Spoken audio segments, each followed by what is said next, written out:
Yes, we're back again. I hope you had a chance to look at our introductory video, because this one is the next video in the series that we plan to upload for you. So let's get down to what we actually do here. Okay, so we talked about executive presence. So Cherian, why are you so passionate about executive presence, and what is executive presence, to give an idea to people? So I think the reason why I'm passionate about executive presence is that, having been a corporate leader myself for almost 3 decades in various industries, various kinds of levels, one realized the fact that it's very important not just how good you are in your subject.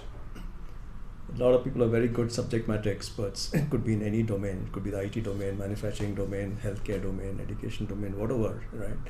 But end of the day, your growth in your career and the transitions that you make are largely dependent on the perceptions that people carry about you, right? Beyond your work competence. Right? Absolutely. So we realize that the presence is what decides how people see you, how they talk about you when you're not in the room, right? The kind of inputs that they give about you. It makes the difference. Yeah, it makes a difference, right?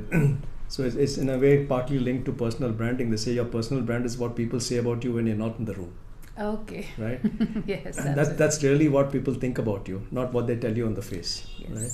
So we felt that was a very critical element, and during the course of coaching many senior corporate leaders and even mid-level leaders and even entrepreneurs, we realized that when you actually get down to where they're getting stuck, right, we find that building executive presence becomes one of their goals, because this requires a lot of work. It's not something that can happen overnight. It's not something that can just be done at the switch of a button.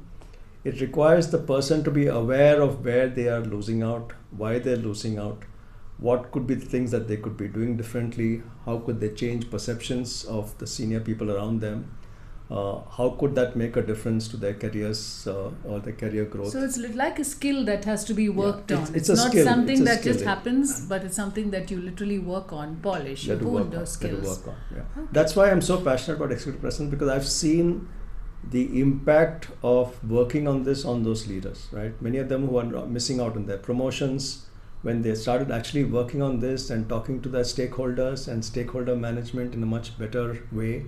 Yes. I think there was a lot of change in the perceptions. It took 6 to 8 months for that journey to happen. Okay. Right, and I think that's the way it should be happening. And which is where you guide, you play the role of... Which is why I'm so passionate about this, because I know a lot of people are very good in what they do, but may not be very good at this particular area. Right? Absolutely. And there are different elements within executive presence which we'll cover a bit more in detail. Okay, so this answers my question, why executive presence as well, so I'm not going to ask you that. But there's one more thing. What do you think is the price, literally the price that people pay by neglecting this area, these skills, which need to be honed, by not focusing on them? Do you feel that they tend to, fall back on a lot of things?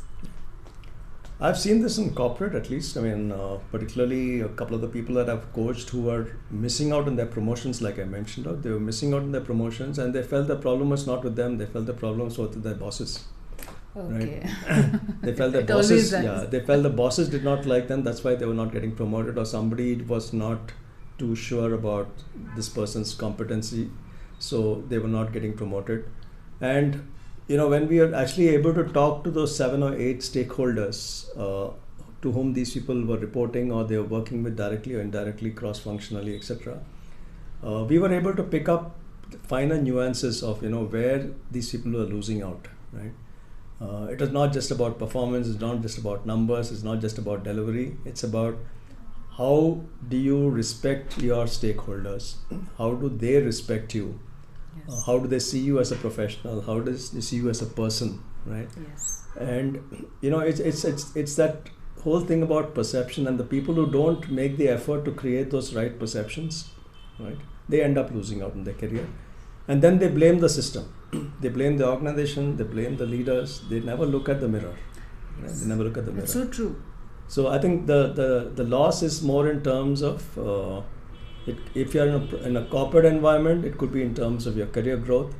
If you're in an entrepreneur environment, right, a lot of your work is based on work that you do with various networks. Yes. Now, if you are in a large network and you are invisible and people don't know what you do, they don't know how good you are at what you do, then your presence is not felt, right?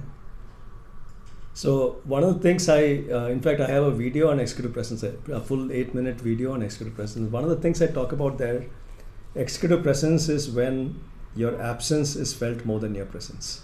Yes. So true. Because when you're not there in a particular meeting or you're not there in a particular situation, right? People miss your presence there, because when you are there, you are adding impact, you're adding value. You're not being there is noticed, right? Yes. Whereas if you're not impactful, then you're not noticed. Your absence or presence doesn't make a difference. And it's so strange, isn't it? Because the same thing happens even on a personal, social level. Yeah. When the people who are noticed when they are not there are the people who've actually made an impact on everybody around, and the same thing happens even in the professional circle. Absolutely, It's interlinked. So the professional and personal are interlinked. So executive presence is all about you. It's all about you and the way you carry yourself and the way that you're seen many, many years later. I know people that we worked with 25, 30 years ago. We still have so much of respect for them, right?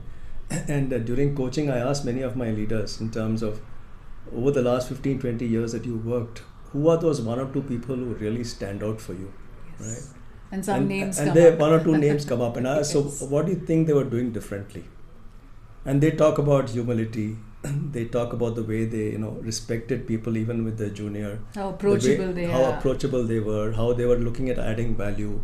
How they were givers, right?